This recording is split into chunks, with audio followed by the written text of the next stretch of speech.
अस्सलामु अलैकुम वरहमतुल्लाहि वबरकातुहू। तमाम बच्चे बखैरियत से होंगे। तो पिछले क्लिप में हम चर्चा किए सबक एतबार के बारे में, जिसमें बाबा भारती और बाबा भारती का घोड़ा जिसका नाम सुल्तान था, उसके सिफ़ात कैसे हैं, वो कैसा था, और उनके जो इलाके का जो डाकू था कलहन, वो डाकू और बाबा भारती के दरमियान जो गुफ्तगू हुई वो सब चर्चा हुआ। और ऐसे ही अभी आगे देखेंगे इस घोड़े के साथ ये कलहन क्या करता है। तो देखेंगे बाबा और कलहन दोनों अस्तबल में पहुँचे। बाबा ने बड़े गुरूर से घोड़ा दिखाया। कलहन ने हैरत से घोड़े को देखा। उसने हज़ारों घोड़े देखे थे, लेकिन ऐसा बांका घोड़ा उसकी निगाह से आज तक ना गुज़रा था। सोचने लगा, किस्मत की बात है, ऐसा घोड़ा मेरे पास होना चाहिए था। इस फ़कीर को ऐसी चीज़ से क्या निस्बत। उसकी चाल देखकर कलहन के सीने पर सांप लौट गया। वो डाकू था, उसके पास ताकत थी। मतलब बाबा और कलहन दोनों अस्तबल में पहुँचे। अस्तबल का मतलब है जहाँ पर घोड़ा बांधे जाते हैं, जहाँ पर घोड़ा बांधते हैं और जहाँ पर घोड़ा रहता है, ऐसे घर को कहते हैं अस्तबल। बाबा और कलहन दोनों अस्तबल में पहुँचे तो दोनों वहाँ पर गए। बातचीत हुई दोनों के दरमियान। बहुत खूबसूरत है, बहुत अच्छा घोड़ा है। तो ये बाबा भारती के अंदर भी एक शौक़ था कि मैं इसको दिखाऊं, तो इसे दिखाने के लिए अस्तबल ले गया। बाबा ने बड़े गुरूर से घोड़ा दिखाया। बहुत गुरूर का मतलब है घमंड, तकब्बुर। बहुत घमंडी के साथ क्या किया ये बाबा ने, इस डाकू को ये घोड़ा दिखाया। कलहन ने हैरत से घोड़े को देखा। जब कलहन इसे देखा तो ताज्जुब हो गया। इसने हज़ारों घोड़े देखे थे। ये डाकू क्या है, हज़ारों घोड़े देखा है, लेकिन ऐसा बांका घोड़ा इसकी निगाह से आज तक ना गुज़रा था। लेकिन ऐसा जो सजेला घोड़ा है, जो अच्छी तरह सजाया गया हुआ और जो खूबसूरत एक घोड़ा है, ऐसा एक घोड़ा इसकी निगाह से, इसके नज़रों से आज तक ना गुज़रा था। कभी ऐसा घोड़ा नहीं गुज़रा। सोचने लगा, किस्मत की बात है। हाँ, ये एक अच्छी अभी किस्मत है। ऐसा घोड़ा मेरे पास होना चाहिए था। ये जो इतना खूबसूरत घोड़ा है, मैंने इतने घोड़े देखे, इतना खूबसूरत घोड़ा, ये घोड़ा तो मेरे पास होना चाहिए था। इस फ़कीर को ऐसी चीज़ों से क्या निस्बत। ये जो बाबा भारती है, गरीब है, फ़कीर है, तो इसको ये चीज़ अच्छी नहीं लगती है। तो इतना खूबसूरत है तो घोड़ा वो ज़रूर किसी अमीर के पास होना चाहिए। गरीब को ये ज़ेबा नहीं देता। उसकी चाल देखकर कलहन के सीने पर सांप लौट गया। जब इसे देखा, इसके जो हरकत को देखा, चाल हरकत, उसका जो ढंग था, उसे जब देखा तो ये डाकू के सीने पर सांप लौट गया। इसे हसद होने लगा। क्यों? वो डाकू था, इसीलिए उसके अंदर हसद पैदा हो गया कि ये घोड़ा भी मेरे पास होना चाहिए था। इसके पास ताकत थी और ये डाकू के पास क्या है, ताकत भी है। उसने कहा, बाबा साहब, बाबा जी, इस घोड़े को तो मेरे पास होना चाहिए था। यह कहकर वो चला गया। और ऐसे ही क्या किया, यह एक बात कहते हुए, बाबा साहब, बाबा जी, इस घोड़े को तो मेरे पास होना चाहिए था, ये घोड़ा मेरे पास होना चाहिए था ना। ऐसा कहकर वो क्या किया, चला गया। बाबा खौफजदा हो गए। जब ये बात सुने, ये बाबा क्या हो गए, बहुत ज़्यादा डर गए। अभी क्या होगा, कभी ये रात में आकर चोरी करेगा, ऐसा सोचकर क्या हो गए, ये बहुत ज़्यादा खौफजदा होना मतलब डर जाना। अब उन्हें रात को नींद ना आती थी। जब इसने ये बात कही तो ये बाबा भारती को रात में सोए तो नींद नहीं आती थी। सारी सारी रात अस्तबल की खबरगिरी में कटने लगी। खबरगिरी करना मतलब वॉचमैन, खबरगिरी उसे देखभाल करना, देखना।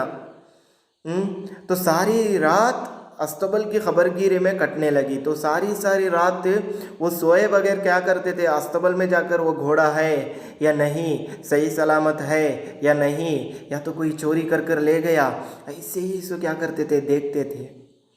हर वक्त कलहन का ख़तरा लगा रहता था। हमेशा इन्हें एक डर था, कहीं कलहन ना आ जाए, कहीं कलहन आकर इसे क्या है, चोरी कर कर लेकर ना जाए। ऐसा एक ख़तरा, ऐसे एक डर इनके दिल में था। मगर कई महीने गुजर गए और वो ना आया। ऐसे ही क्या है, बहुत ज़्यादा दिन गुजरे, महीने गुजर गए। महीना, मंथ बहुत ज़्यादा गुजर गए और वो ना आया। लेकिन कलहन क्या हुआ, नहीं आया। यहाँ तक कि बाबा भारती किसी हद तक, ऐसे ही बाबा भारती किसी हद तक बेपरवाह हो गए। तो ऐसे ही बाबा भारती किसी हद तक बेपरवाह हो गए। तो बाबा भारती इसके बारे में सोचना भूल गए। यानी इन्हें अभी वो डर नहीं था कि कहीं वो आएगा, इसलिए वो इन्हें अभी डर नहीं था कि बहुत ज़्यादा महीने गुजर गए थे और इन्हें अभी यकीन हो गया कि ये डाकू नहीं आएगा। इसीलिए इनके दिल से क्या हो गया, ये डर चला गया। तो शाम का वक्त था। बाबा भारती सुल्तान के पीठ पर सवार होकर सैर को जा रहे थे। यकायक एक तरफ से आवाज़ आई, ओ बाबा, ज़रा एक मोहताज की बात सुनते जाओ। शाम के वक्त बाबा भारती क्या किए, उनकी एक आदत थी, 8 से 10 मील सफ़र करते थे। बाबा भारती सुल्तान की पीठ पर सवार होकर, उनके पीठ पर बैठकर सैर को जा रहे थे। सैर करना, सफ़र करना, या तो सैर व तफरी करना, घूमना, ऐसे ही सैर व तफरी के लिए जा रहे थे। यकायक एक तरफ से आवाज़ आई तो उन्हें अचानक क्या हुआ, एक आवाज़ सुनाई दी, ओ बाबा, एक मोहताज की बात सुनते जाओ। मोहताज जो ज़रूरतमंद है इसकी बात सुनते जाओ, आप ऐसे ही ना जाएं। आवाज़ में रिक्कत थी। रिक्कत का मतलब एक नरमी। ज़रूरतमंद एक किस तरह नरमी से बात करता है, ऐसे ही एक नरम आवाज़ थी। बाबा ने घोड़ा रोक लिया। तो बाबा भारती जो सैर कर रहे थे, अचानक क्या किया, अपना घोड़े को वहीं पर रोक लिया। देखा तो एक अपाहिज दरख्त के साए तले पड़ा करा रहा था। देखा तो एक अपाहिज हैंडीकैप्ड, जिसका पैर ठीक नहीं होता या तो हाथ ठीक नहीं होता, तो इनका पैर ठीक नहीं था। ऐसे एक अपाहिज दरख्त के साए तले, दरख्त के साए में, साया नेरलू, शैडो, तले पड़ा करा रहा था। एक दर्द से जो आवाज़ करते, आह आह, तो ऐसा आवाज़ कर रहा था। बाबा भारती का दिल पसेज गया। पसेजना का मतलब है नरम हो जाना, पिघल जाना।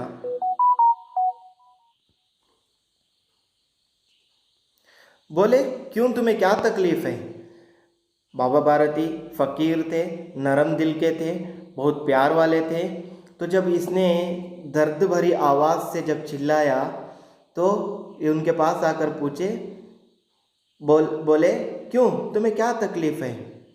तो उस अपाहिज आदमी से पूछे, बताओ तुम्हें क्या तकलीफ़ है, क्या परेशानी है? अपाहिज ने हाथ बांध कर कहा, अपाहिज बहुत अदब के साथ कहा, बाबा, मैं दुखी हूँ, मैं बहुत ज़्यादा परेशान हूँ, मुझ पर मेहरबानी करो। मेहरबानी करना, रहम करना, करुणे तोरिसुदु। रामावाला यहाँ से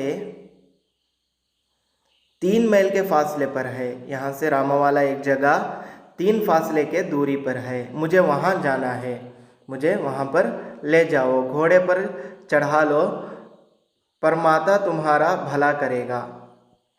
तो ये अपाहिज क्या करने लगा, बहुत रहम दिल के साथ या तो नरमी के साथ ये कहने लगा, रामा वाला यहाँ से 3 मील के फासले पर है, दूरी पर है, मुझे वहाँ पर जाना है, घोड़े पर चढ़ा लो, परमात्मा तुम्हारा भला करेगा, जो भगवान है तुम्हें अच्छा रखेगा, तुम मुझे क्या करो, वहाँ तक ले जाओ।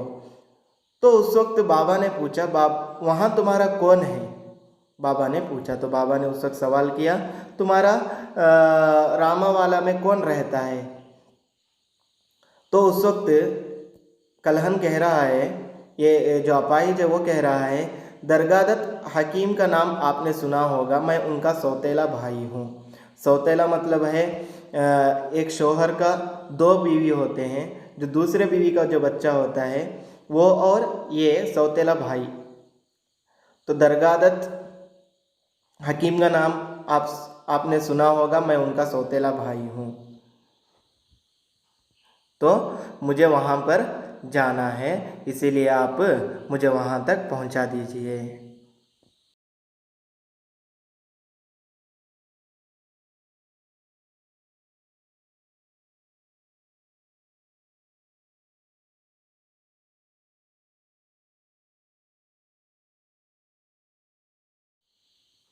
बाबा भारती ने घोड़े से उतरकर अपाहिज को घोड़े पर सवार किया और खुद उसकी लगाम पकड़कर आहिस्ता आहिस्ता चलने लगे। अचानक उन्हें एक झटका सा महसूस हुआ और लगाम हाथ से छूट गई। जब उन्होंने देखा कि एक अपाहिज घोड़े की पीठ पर तन कर बैठा उसे दौड़ाए ले जा रहा है, तो इनकी हैरत का ठिकाना नहीं रहा। उनके मुंह से चीख निकल गई। यह अपाहिज कलहन डाकू था। जब बाबा भारती ने घोड़े से उतरकर अपाहिज को घोड़े पर सवार किया। जो वह अपाहिज था उसने कहा था, मुझे रामावाला जाना है। तो ये बात सुनकर ये बाबा भारती ने क्या किया, खुद घोड़े से उतर गए। ये अपाहिज जो था इसे क्या किए, अपने घोड़े पर सवार कर दिए। खुद उसकी लगाम पकड़कर, लगाम जो घोड़े की जो रस्सी होती है उसे पकड़कर आहिस्ता आहिस्ता चलने लगे, धीरे धीरे सामने चलने लगे। अचानक उन्हें एक झटका सा महसूस हुआ। तो अचानक उन्हें क्या हुआ, एक झटका लगा, लगाम हाथ से छूट गई और जो रस्सी पकड़े हुए थे, ऐसे एक झटका लगा कि उनके हाथ से क्या हो गई, वो जो रस्सी थी वो छूट गई।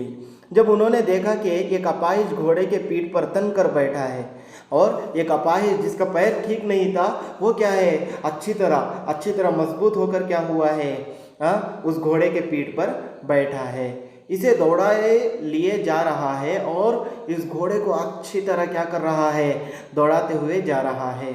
तो उनकी हैरत का ठिकाना नहीं रहा। ये देखकर वो क्या है, बहुत ज़्यादा ताज्जुब हो गए। वो ताज्जुब का क्या नहीं रहा, एक ठिकाना नहीं रहा। उनके मुंह से चीख निकल गई। तो उनके मुंह से एक चीख निकली, ये अपाहिज कलहन डाकू था। हो, ये वही है। कौन? अपाहिज डाकू। वो अपाहिज कौन है? कलहन डाकू ही है। बाबा भारती कुछ देर खामोश रहे। कुछ देर बाबा भारती ऐसे ही खामोश खड़ गए। इसके बाद पूरी कुव्वत से चिल्ला कर कहा, जरा ठहरो। ऐसे ही चिल्ला कर कहा, जरा ठहरो। कलहन ने आवाज़ सुनकर घोड़ा रोक लिया। तो कलहन ने क्या किया, उस आवाज़ को सुनकर सीधा अपना घोड़े को रोक लिया और उसकी गर्दन पर प्यार से हाथ फेरते हुए बोला, अच्छी तरह प्यार से ऐसे हाथ फेरते हुए कहा, बोला, बाबा साहब, ये घोड़ा अब ना दूंगा। अब ये घोड़ा मैं आपको नहीं दे सकता। बाबा भारती ने करीब आकर कहा और बाबा भारती करीब आए, यह घोड़ा तुम्हें मुबारक हो, यह घोड़ा तुम ही रख लो, मुझे नहीं चाहिए ये घोड़ा। मैं तुम्हें इसकी वापसी के लिए नहीं कहता, तुम ये मुझे वापस करो, ऐसा मैं तुमसे इल्तिजा नहीं करता, नहीं मांगता। मगर कलहन, तुमसे सिर्फ एक दरख्वास्त करता हूँ। दरख्वास्त, रिक्वेस्ट। तुमसे सिर्फ एक दरख्वास्त करता हूँ, सिर्फ एक रिक्वेस्ट है, इसे रद्द ना करना। ये रिक्वेस्ट को तुम क्या नहीं करना, हरगिज़ इनकार नहीं करना। वरना मेरे दिल को सख्त सदमा पहुंचेगा। सदमा पहुंचना मतलब ज़्यादा क्या होगा, दुख होगा मुझे। तो ये एक जो रिक्वेस्ट है इसे ज़रूर तुम क्या करना, एक्सेप्ट करना, नहीं तो मेरे दिल को बहुत ज़्यादा तकलीफ़ होगी। बाबा हुक्म दीजिए। तो ये कलहन ने कहा, जी ज़रूर बताइए, मैं आपका ग़ुलाम हूँ, मैं आपका ग़ुलाम हूँ। ग़ुलाम अड़ी में सिर्फ ये घोड़ा ना दूंगा, लेकिन आप जो भी कहेंगे मैं करूँगा, लेकिन ये घोड़ा मैं आपको वापस हरगिज़ नहीं दूंगा। अब घोड़े का नाम ना लो। तो बाबा भारती अभी कह रहे हैं तुम ये घोड़े का नाम अभी मत लो, मैं तुम्हें इसके बारे में कुछ ना कहूँगा, मैं तुम्हें हरगिज़ इस घोड़े के बारे में क्या नहीं करूँगा, बात नहीं करूँगा। मेरी दरख्वास्त सिर्फ ये है, जो मैं रिक्वेस्ट करने वाला हूँ सिर्फ एक छोटी सी एक रिक्वेस्ट है। क्या है? इस वाक्य का जिक्र ना होने पाए। जो अभी हमारे दरमियान जो वाक्य हुआ है ना, जो कलहन आया और एक धोखा दिया और एक घोड़े को ले जा रहा है, ये जिक्र हरगिज़ लोगों के सामने ना करना। तो बहुत ही एक इंटरेस्टेड, बहुत दिलचस्प एक क्या है, एक कहानी है हाँ, बाबा भारती और ये कलहन के। शायद आपको बहुत ज़्यादा क्या होगा, अभी आगे क्या होगा। तो अभी बाबा भारती से वो क्या, बाबा भारती क्या उस कलहन से क्या उस घोड़े को वापस लेगा, या तो वो कलहन खुद उसको वापस देगा। अभी हमारा दिल क्या है, अभी कश्मकश में है। तो देखेंगे इंशाअल्लाह नेक्स्ट एपिसोड में क्या होता है। अस्सलामु अलैकुम व रहमतुल्लाहि व बरकातुहू।